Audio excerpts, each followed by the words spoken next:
Assalamualaikum warahmatullahi wabarakatuh.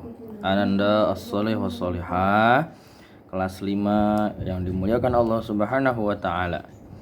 Hari ini kita akan belajar pembahasan fikih, yaitu tentang mengusap kaos kaki atau khuf.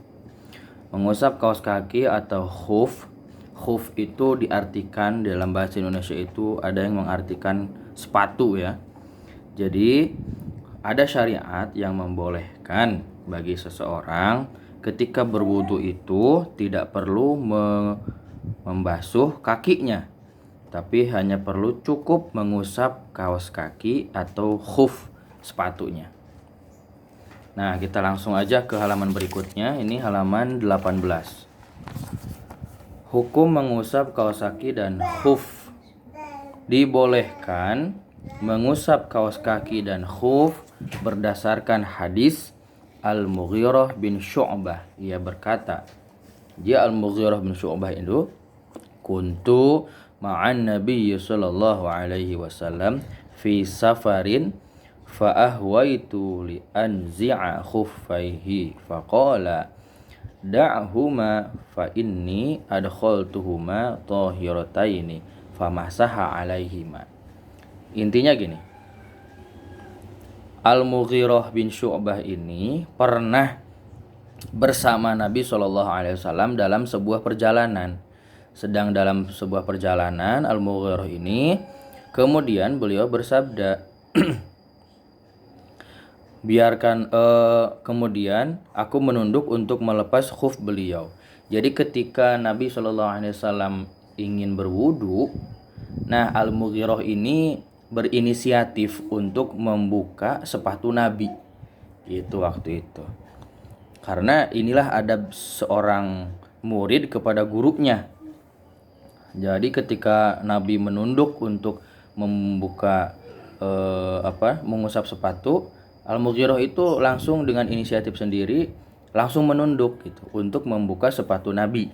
Padahal kata Nabi, biarkanlah keduanya, tidak usah dibuka lah gitu, karena aku memasukkannya dalam keadaan suci.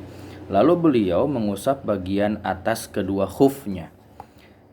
Artinya gini, pada waktu itu ya anak-anak, Al-Mughirah itu sedang dalam perjalanan bersama Nabi di sebuah perjalanan. Datanglah waktu sholat gitu. Terus Nabi ingin wudu, dan ketika beliau ingin mengusap kakinya atau membasuh kakinya, Al-Mughirah menyangkanya Nabi itu akan membasuh kakinya, padahal tidak. Nabi hanya mengusap khufnya saja, hanya mengusap sepatunya saja gitu, dengan syarat mengusap bagian atas keduanya, dengan syarat karena Nabi memasukkannya dalam keadaan suci. Jadi ketika Nabi memasukkan kakinya ke dalam sepatu tersebut, Nabi sudah berwudu, sehingga kakinya tersebut dalam keadaan suci ketika masuk ke dalam khuf tersebut. Nah, lihat ke bawahnya. Ini adalah syarat-syarat mengusap khuf ya. Mengusap khuf ini bisa kita amalkan kalau kita dalam perjalanan ya. Ini sangat memudahkan. Ternyata cara agama itu sangat memudahkan. Dalam perjalanan itu sholat bisa dikosor, jadi 4 rakaat menjadi 2 rakaat. Bisa dijamak, yang tadinya waktunya waktu asar bisa ditarik ke waktu zuhur, atau sebaliknya, yang tadinya waktu zuhur bisa ditarik ke asar. Dan satu lagi ini, ternyata selain hanya bisa dikosor dan dijamak, kita juga bisa hanya mengusap kaos kakinya atau khufnya atau sepatunya, tapi dengan syarat. 1. Memakai khuf setelah bersuci atau berwudu dengan sempurna. Jadi ketika kita ingin berangkat, lalu kita niat nanti di jalan itu tidak perlu membasuh kaki karena repot misalkan. Nah, kita harus di awal itu sebelum berangkat harus sudah bersuci dulu, harus sudah wudu dulu. Dan kakinya itu sudah dibasuh dalam wudu itu, lalu kita masukkan ke dalam sepatu. Nah, itu boleh di jalan kita hanya mengusap khuf saja. Kedua, khuf atau kaos kaki itu menutup mata kaki ya, jadi tidak di bawah mata kaki. Yang ketiga, kedua khuf itu dalam keadaan suci. Oke, ini penting. Kedua khuf ini kita pastikan harus dalam keadaan suci. Kaos kakinya juga harus dalam keadaan suci. Artinya kalau kita tidak yakin bahwa apa yang kita injak di jalan itu suci, maka itu tidak dibolehkan. Misalkan di sekolah kita kan nginjak segala sesuatu, boleh jadi ada najis, ada apa, itu tidak dibolehkan, tidak dianjurkan. Itu.